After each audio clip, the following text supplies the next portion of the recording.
ഞാൻ doctor Aisha ഷഫ്ല, consultant physician, ഷിഫ Ayurveda pharmacy, Chelavoor. സ്ത്രീകളിൽ ഇന്ന് ഏറ്റവും കൂടുതൽ കാണപ്പെടുന്ന ഒരു രോഗമാണ് PCOD അഥവാ പോളിസിസ്റ്റിക് ഓവറിയൻ ഡിസീസ്.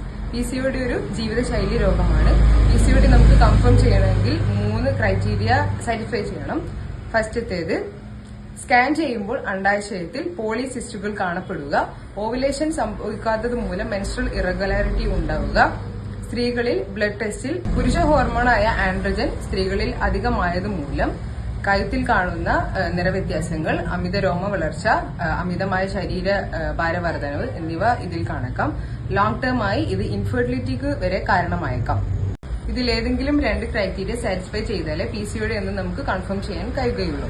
ഇനി ഈ PCODന്റെ ലക്ഷണങ്ങൾ നോക്കുകയാണെങ്കിൽ, ഓവുലേഷൻ ഇല്ലാത്ത മൂലം മെൻസ്ട്രൽ ഇറഗുലാരിറ്റി ഉണ്ടാവുക, അതായത് 2-3 മാസങ്ങൾ കൂടുമ്പോൾ മാത്രം മെൻസ്ട്രേഷൻ ഉണ്ടാവുക, വളരെ അപൂർവമായി 40 വയസ്സിന് മുന്നേ തന്നെ മെനോപോസ് സംഭവിക്കുക, മെൻസ്ട്രേഷന്റെ സമയത്ത് ഹെവി ബ്ലീഡിംഗ് ഉണ്ടാവുക, ഇതുമൂലം അനീമിയ വരെ കാരണമായേക്കാം.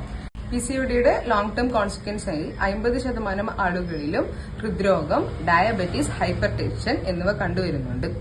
PCOD നമുക്ക് എങ്ങനെ കൺട്രോൾ ചെയ്യാം? ശരീരഭാരം നിയന്ത്രിക്കുക, ലോ കാർബ് ഡയറ്റ് ഫോളോ ചെയ്യുക, ഫാസ്റ്റ് ഫുഡ് മാക്സിമം ഒഴിവാക്കുക, യോഗ അല്ലെങ്കിൽ എക്സസൈസ് നിത്യജീവിതത്തിൽ ഉൾപ്പെടുത്തുക എന്നീ ജീവിതശൈലി മാറ്റങ്ങൾ വരുത്തിയാൽ നമുക്ക് PCOD നിയന്ത്രിക്കാം.